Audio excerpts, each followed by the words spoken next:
Hello and welcome to your favorite YouTube channel, Cartoonist Kayfabe. My name is Jim Rugg. I'm Ed Piscor. And we are still in Kayfabe-tober. This is the list of prompts that we have provided this year. I've been enjoying everybody's artwork so far. If you follow Kayfabe-tober, be sure and tag us in your posts so that we can share some of the best art and everybody can just see each other and what they're doing with all of these. I also want to remind everybody that we have a Cartoonist Kayfabe Patreon. There are 3 different levels that will get you access to our videos early, and at the King Kayfaber level you will get all of our videos first, as well as sitting in on the recording session, and we have seen books disappear from the aftermarket while we are recording. We call that the Kayfabe effect. Join at the King Kayfaber level and you'll be the first one buying those books that could disappear or go up in price. And finally, we are a daily YouTube channel. We have about 1,500 videos in our catalog. You can search those on the Cartoonist Kayfabe YouTube homepage. Look for your favorite book, favorite artist, and see if we haven't covered them already. All right, today we are going to look at something of a superhero classic here. Astro City #1. This is the dollar reprint edition from Image First, but that makes it easy for everybody to pick this up if you haven't tried it already. I bought this originally when it came out in 1995. You know, I was looking for something outside of Marvel and DC. Kurt Busiek, pretty hot writer in the 90s, and whenever he decided he was going to make his own superhero universe and superhero comic, I was on board for the first batch of these, and very high quality for, you know, I don't want to say self-published, but for a creator-owned superhero universe driven by a writer, pretty high standards were established from the get-go. So this is a book I read back in 95 and then just recently came across. I thought I had it still, but I got rid of it in my purge. But I recently picked up this $1 first issue, and I thought perfect for us to give it a look. We've covered it a little bit in Wizard Magazine. Yeah. We've covered 1995, so figured it was a good time to dip into it. And right off the bat, Alex Ross on the covers. Man, if you're gonna launch a superhero comic book, you could do a lot worse than Alex Ross doing character designs and cover art for you. Yeah, totally, man. This is my, and it's a confession. This is my first time reading Astro City. Period. This is the first Astro City comic I ever read. When it was coming out, you know, was angsty teen. Pretty much done with the Image guys. Really killed my love of the superhero, and the only monthly stuff I was grabbing really was from the big two was Preacher Comics, and then at this point 95, you said, I'm starting to grab those complete Crumb comics. I'm filling in the gaps of my Love and Rockets collections, grabbing 8-Ball, like all of my. I still went to the comic shop every Saturday because you know Mom could give me a ride and shit like that. But was prejudicial against superheroes because of just the abuses that I received during the breaking of Batman's back and all that stuff that's involved with that. That said, I'll scoop stuff up every now and then, and Kurt Busiek is a name that comes up often. Big fan of his work on Untold Tales of Spider-Man. Whenever I see those things out there, and those Untold Tales, they retain their value. It cost $1 then. You can find them in the dollar bins now. But of all of the mainstream writers of that period of time, and I do not mean to, damn him with faint praise or whatever you want to cynically suggest, but he's the best writer of that crew that was sort of gaining prominence in the middle 90s when superhero comics were at their worst. You hear a bunch of names. Kurt Busiek transcends those guys, in my opinion. I think he makes fantastic comics. I think that sometimes he's bound by his utility players, so mileage may vary when it comes to the gestalt of the entire comic, but this was a pleasure to read, and I think he accomplished everything he needed with this particular issue. He did a lot of stuff that was really smart at the time, too, from a sales point of view. One, you talk about Untold Tales of Spider-Man. Those were mostly self-contained stories. Maybe they were all self-contained stories. Yeah. At a time whenever so many comics, like you mentioned the Batman breaking the back, is that 20 parts? You know what I mean? To try to get a story, you're buying all these issues. And Kurt is doing single issues. So you pick it up and get a complete story. And he carried that over into Astro City.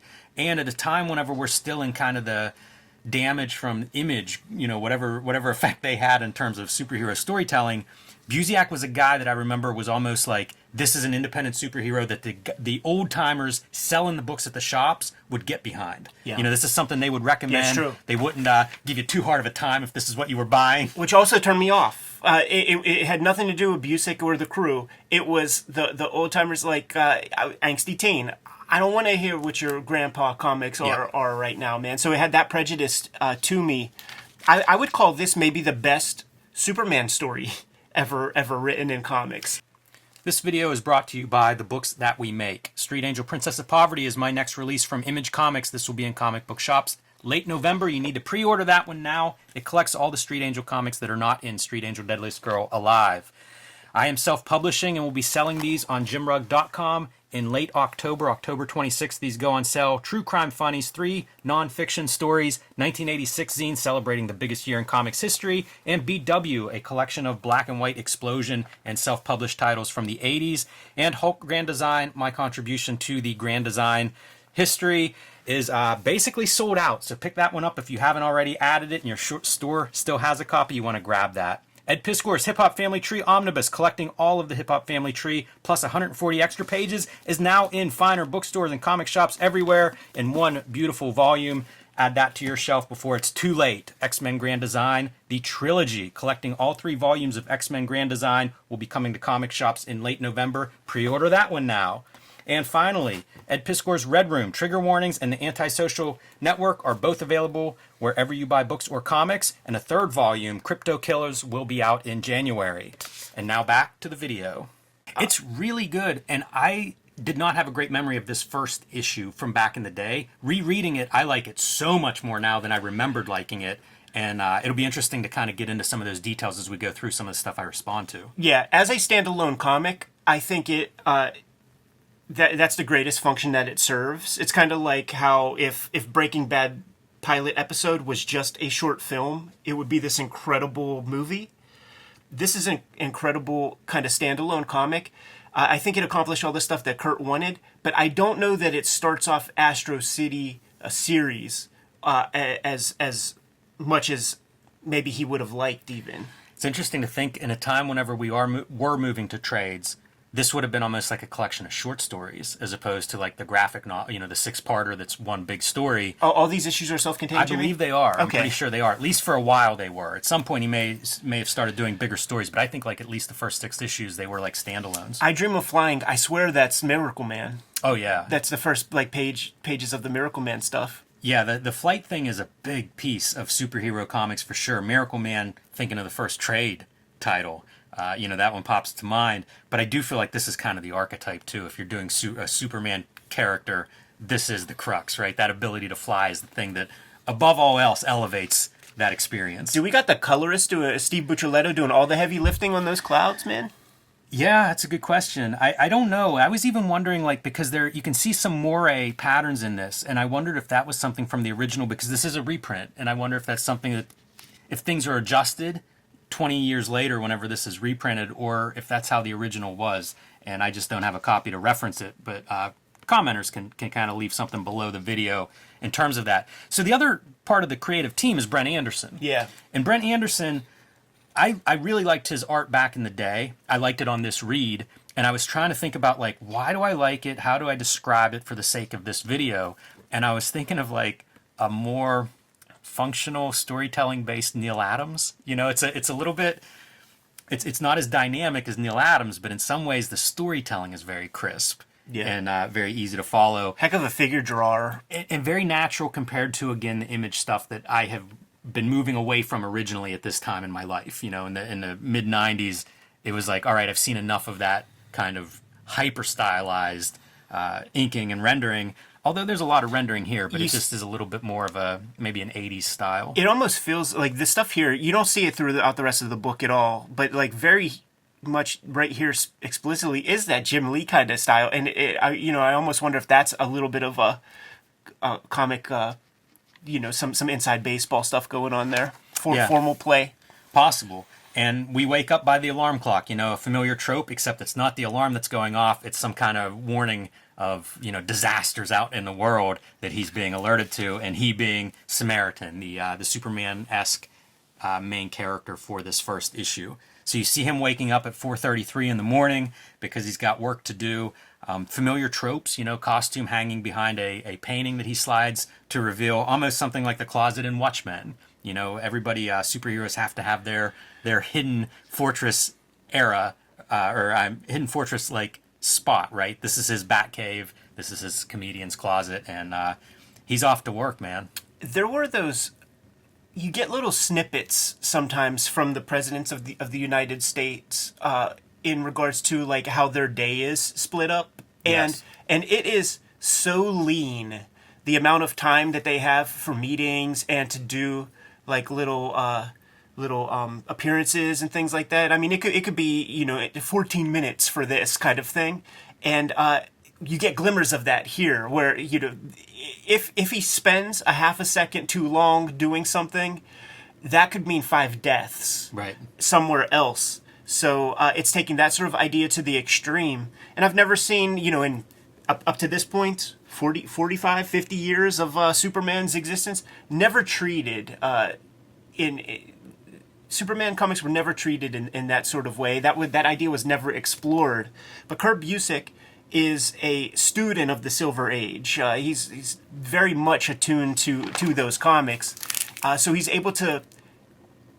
It's very interesting because he's an American guy. Like very often it's like the Alan Moores who come far removed from the culture that can like put that little extra spin on it. And I think he did some amazing stuff here because he's not trying to be Alan Moore or any of those guys. Like he's letting this be a superhero comic, but just there's more thought put into it than you get with your jobber titles.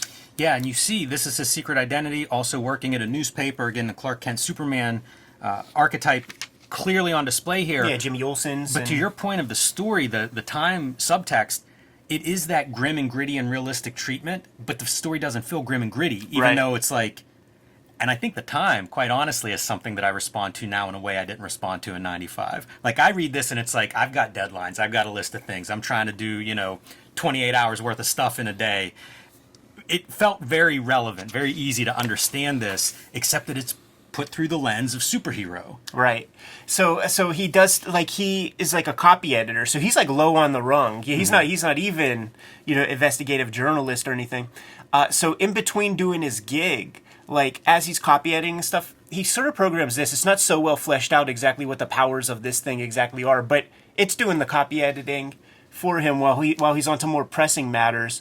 And all throughout this comic, Busiek is sowing seeds, man. He's planting some stuff like the villains and the other superheroes that he could then flesh out and explore later, which is a trope of a series. You want to build some of that in there so that you have something to lean on when it's time to go to issue number 2. And also something for the fans to be like, I want to see more of this character or that character. Or they look cool, It's there's a lot here as a first issue in that regard. Yeah, throwing those plates up in the air, so to speak. Yeah, I would say the only thing that feels like it's missing when you compare this to, great episodic dramas or, stuff of that nature, or even just a great comic series. Read any issue 1 of Stan and Jax. There's not a story engine here. There's no grand thing that, like, everything gets wrapped up and tied up in a bun. So you could read it as a singular thing, but it would be nice to have something to kind of propel to move forward. I do think that it's good enough, a comic, that you just grab issue 2 anyhow.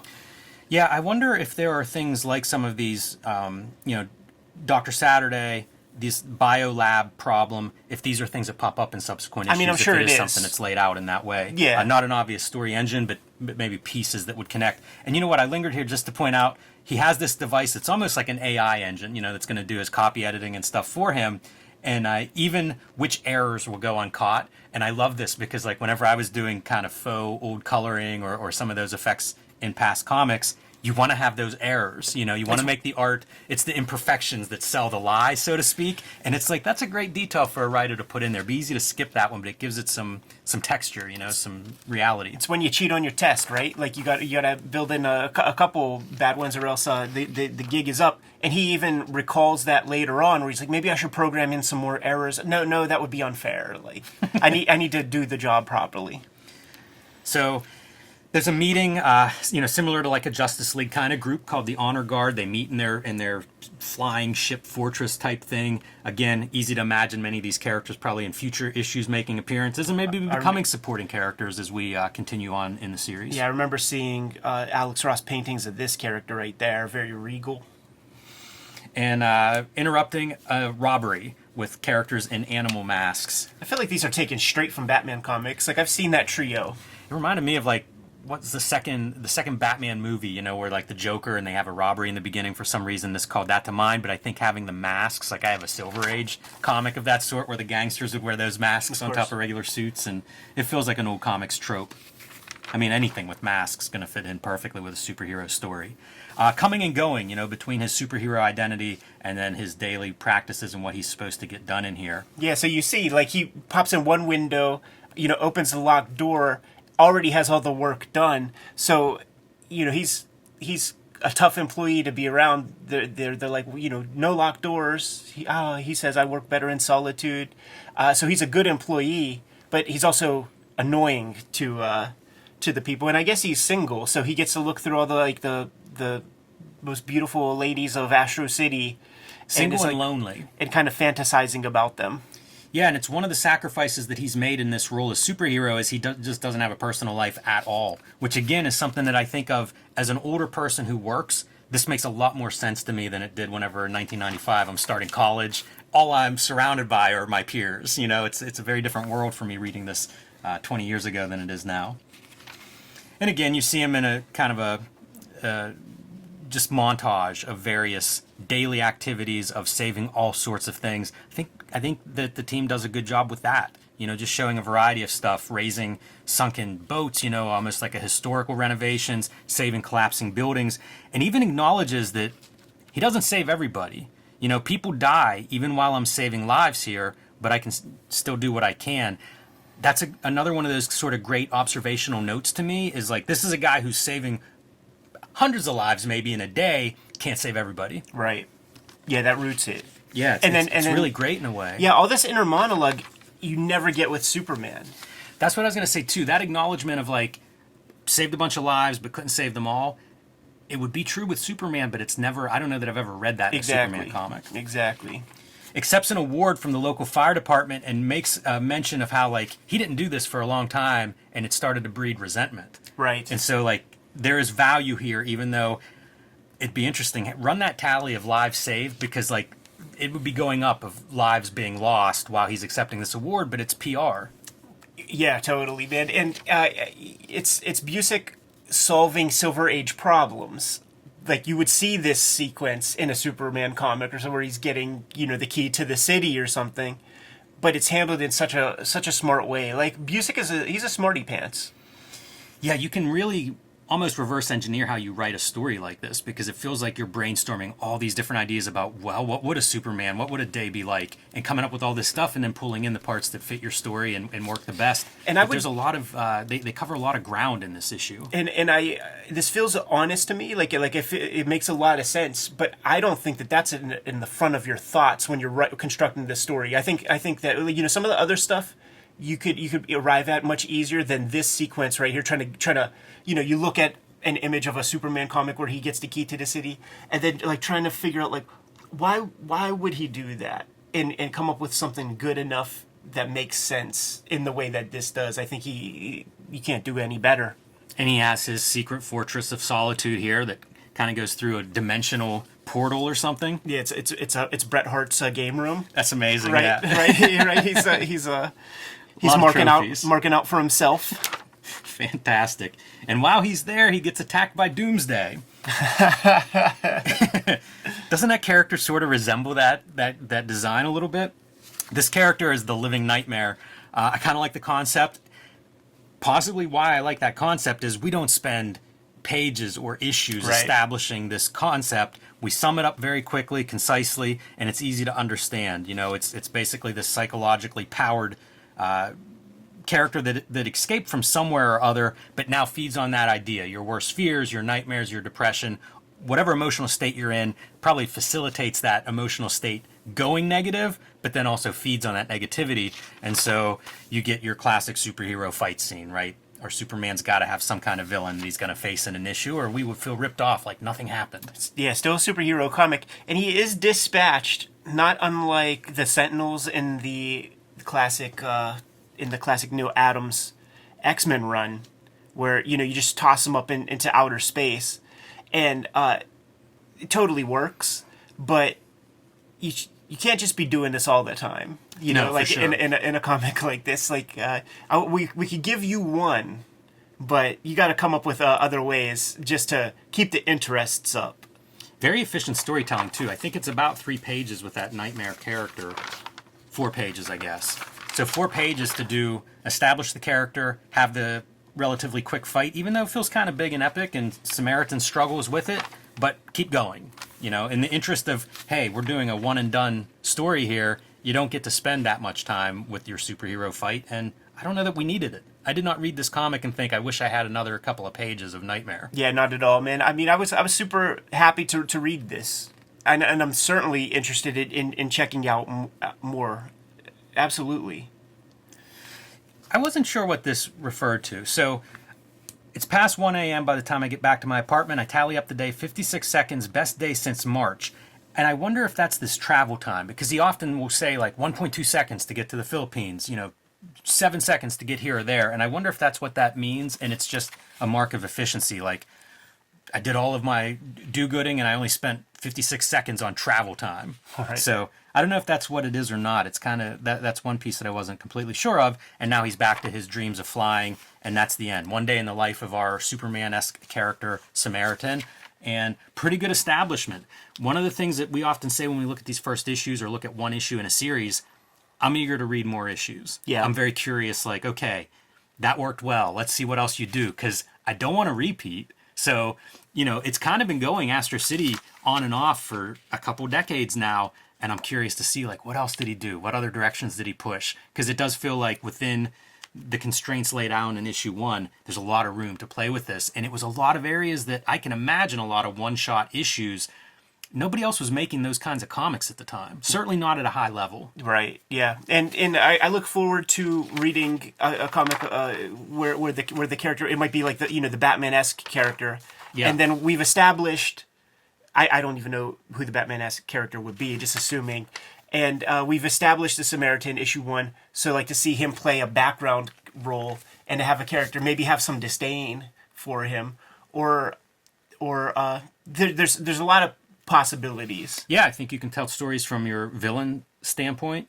You can tell stories. I mean, Busiak from a victim, like Yes, one of those people that passed. That was my sister, motherfucker. I hate Samaritan. Exactly. Busiak, one of his big claims to fame is Marvels, and the whole idea there is superhero comics told from non-superhero point of view. So lots of directions you could go in Astro City, and like I said, I will be reading more of these. I have a few more in my collection, and I do see them in dollar bins, so yeah, curious to check it out. And I think he released a new series last year that was Astro City. Mm-hmm. So, still active and playing in that universe, and that's another one that I think indie and self-published and creator-owned superheroes struggle with, is they don't have that machine behind them to keep the character going on its own, or whenever a writer burns out or does something else. Kurt Busiek's stuck around, so you get some of that history and that development over a couple of decades. For sure, man. You good to go, Jimmy? Yep. Kayfabers, like, follow, subscribe to the YouTube channel, hit the bell so that we can notify you when new videos are available. Kayfabetober is still upon us. These are your prompts for your drawings this season. Make sure you add us, make sure you tag us in those images, make sure we see those images, and we are going to share and retweet as many of these as possible. The videos are brought to you in part by the patrons. The King Kayfabers on the Patreon get all the videos before anybody else, thus mitigating the kayfabe effect. We are a daily YouTube channel with more than 1,500 videos at your disposal. We might have talked about some of your favorites. So hit the search field in the front page of the Cartoonist Kayfabe channel. Search for your favorite comics. Check out those episodes. But if we didn't cover your favorite comics, you have to let us know what those comics are so that we can push those titles a little bit higher up on our to-read pile. Ultimately, the videos are brought to you by the books that we make. Jim Rugg and myself, we are working and functioning cartoonists. This is a healthy blend of our bibliography right now, but we're making stuff all the time. And that time is now. The Hip Hop Family Tree Omnibus is out in stores. make sure you scoop this sucker up, man. It's the best book I ever made, collecting all 4 volumes of Hip Hop Family Tree inside of one handy gold foil hardcover with a bunch of new material. So even if you got those original volumes, there's plenty enough here to justify your purchase. X-Men Grand Design Trilogy trade paperback is coming to you in November, collecting all of my X-Men Grand Design works, and some of those volumes are out of print as we speak. I'm serializing a daily strip that is going to be coming out January 1st, 2024. It's called Switchblade Shorties, but if you are on my Patreon, you're going to get early access to those strips. Thank you guys so much for joining the Patreon. I received a whole bunch of feedback in the past week or two. I put out new strips every Tuesday for the early adopters to enjoy. Red Room has been the focus for the past couple of years. There are 2 trade paperbacks out there, The Antisocial Network and Trigger Warnings. These are self-contained. These each contain 4 self-contained stories, so it doesn't matter which one you read first.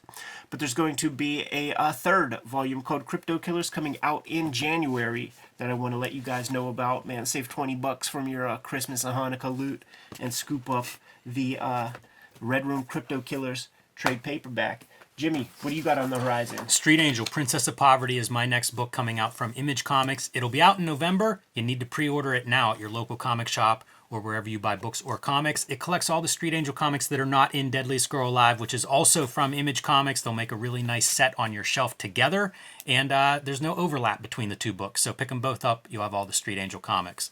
Hulk Grand Design. This is my contribution to the Grand Design Marvel project, and I believe it's out of print. So if you haven't added it to your shelf already, these copies are disappearing fast. Pick one up while you still can, because once it's out of print, no guarantee that it is going to be reprinted anytime soon. And finally, I've been self-publishing lately. True Crime Funnies, 3 nonfiction stories in there, including 2 wrestling yarns, the 1986 zine celebrating the greatest year in comics history, and the BW zine celebrating the black and white explosion in self-publishing comics and oddities from the 80s and 90s that I love so much. Those are all going to be available on my website, jimrugg.com, October 26th. I do have big quantities, but that is like my holiday fall sale. So if you want to add any of these books to your collection, that is the place to get them, October 26th, jimrugg.com. It's imperative that you guys kayfabe affect the books, because that keeps the lights on in the studios. But there are some ways to directly support the Cartoonist Kayfabe channel. Jimmy, let the people know. Subscribe to the Cartoonist Kayfabe e-newsletter at the links below this video. You can also pick up Cartoonist Kayfabe t-shirts, merchandise, mugs, hats, stickers, and more from our spread shop. That link is also under this video in the show notes. There you have it. Several ways to keep these videos coming to you on a regular basis. Without further ado, Jimmy, please give the people their marching orders, and we will be on our way. Read more comics.